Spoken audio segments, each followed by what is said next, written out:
Hello, I'm Shuvo. I'm the VP of Education for TM Forum. And David, yourself? Hello, I'm David, and I am the Director of Digital Architecture at SES. Excellent. So David, we're here to talk about the importance of capability-driven transformation. Yes. And the importance of upskilling as part of that as well.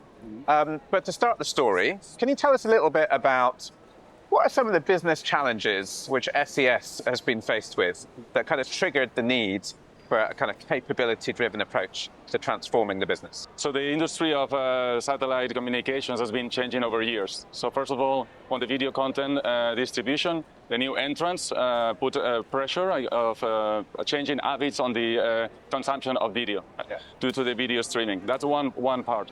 The other one is the increasing demand on satellite connectivity. Yeah. It's growing, but there are new technologies and new entrants as well that are disrupting the market. Yeah. And all of that makes that the customer expectations change, right? So the traditional ways of working, they don't work anymore. We need to basically change that.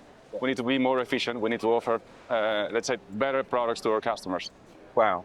So it's a real situation of an industry in disruption, with new entrants, new competition, new challenges, new customer expectations. Yes. But what's the implication of that then? So when you think about the capabilities that SES needs to build within its organization, within its people, tell us more about the implications on capability. So basically, as everybody is now used to interact, with our providers of all sorts, banking, shopping online, shopping tickets of an airline.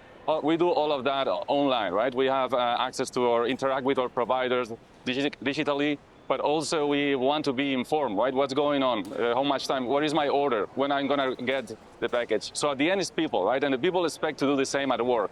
Yeah.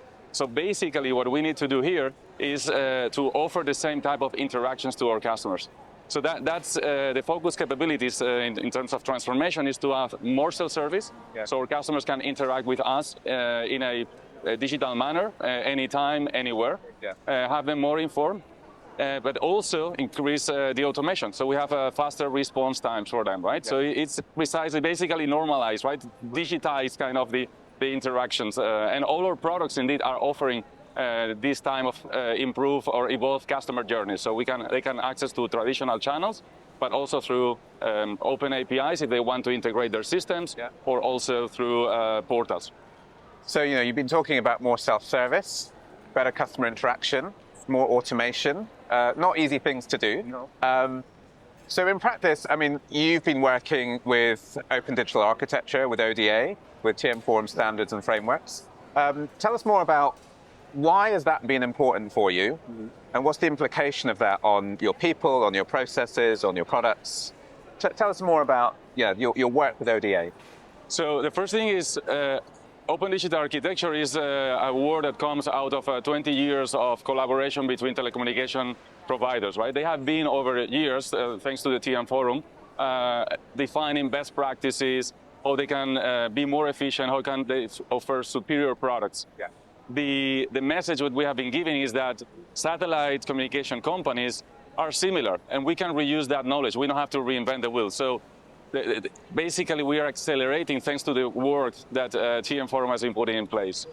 I might recognize we have a start in 2018, and at times it was difficult, right? Because the frameworks were sometimes felt complex. But open digital architecture put it very simple. It's way easier to present, to explain, to digest. And now we have a clear direction. So ODA is a reference architecture of SES. Yeah. And indeed, by applying it consistently over years, we managed to get the running on ODA status last year, 2024. It's great to hear. And you're right. There's sort of years of best practice in the telecoms industry that has been baked into ODA. And, it's delightful to hear how that can be enhancing and, prevent you from needing to reinvent the wheel, as you say. But there's a real people and skills dimension to this, right? So you have individuals in different roles that need to understand the systems, the frameworks, the tools within ODA. So tell us more about the training journey you've been on, and tell us more about the upskilling of your people. What have you done, and how's that worked for you? So this is about upskilling people, but the people have been working in a specific way for years, right? So what we have done first is to focus on creating awareness. So we have been doing internal communications, explaining the value that generates to offer to access, well, to go towards this open digital architecture. Yeah. Why we need to change, right? It's creating this awareness. Second, there is specific trainings according to the role of people. In TM Forum, we have access to training about customer experience, digital transformation, capability-driven planning, right? Processes, applications, open APIs, right? So there is a lot of material that we can leverage for specific people to interact. There is another aspect that is very interesting is the collaboration projects and programs of TM Forum. Yeah. With that, we can contribute, but also we can interact with our peers. So having other peers from other communication companies, interchanging experiences, what worked for you, what worked for me, right? That is very valuable. And the last part is about accessing the experts also from TM Forum. We have recently a workshop on product modeling and how to decompose products to be more efficient. Yeah. So that also it's another area that shows a lot of value. So it's a journey, it takes time, but there are different angles that we are taking to to cover that and upskill the workforce. So it sounds like the upskilling's got different sides to it. There's the role-based education that you've been putting different people through. The collaboration projects have also helped you to kind of interact with other organizations.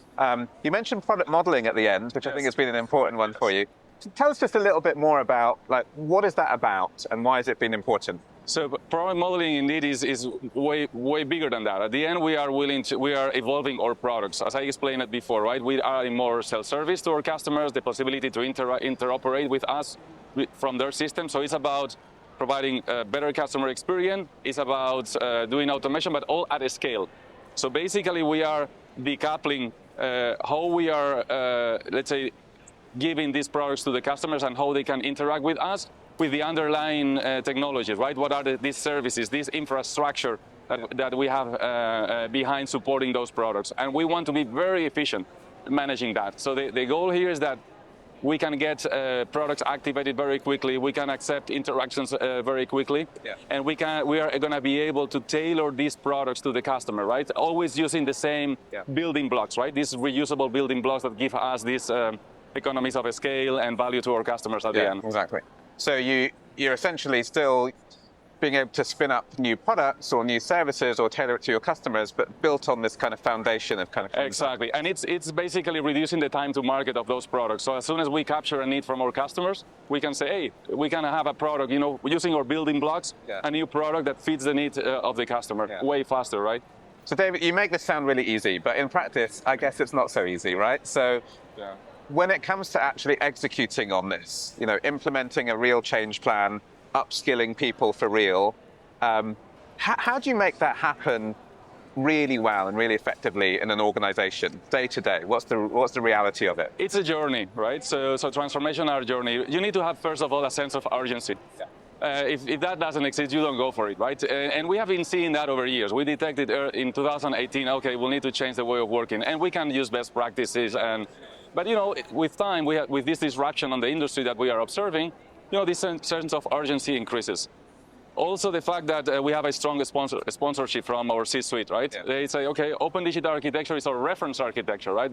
And that's a value out of it, right? So we have been doing, as I explained, internal communication. So you start producing a snowball effect, if you want, right? So you will see that you're going slowly in the adoption, and then you're going to be speeding up. The important also aspect is that you execute. Basically, you decide which capabilities you want to uplift, and then focus on them and have trigger transformation projects, right? That's very important, right? You cannot do everything, and you need to decide which is the levers that you're gonna move in the company. What is your mix, right, that you want to focus, and then go for it. So just to finish on one last thought then, you talked about people, you've talked about capability, you've talked about kind of priority levers, etc.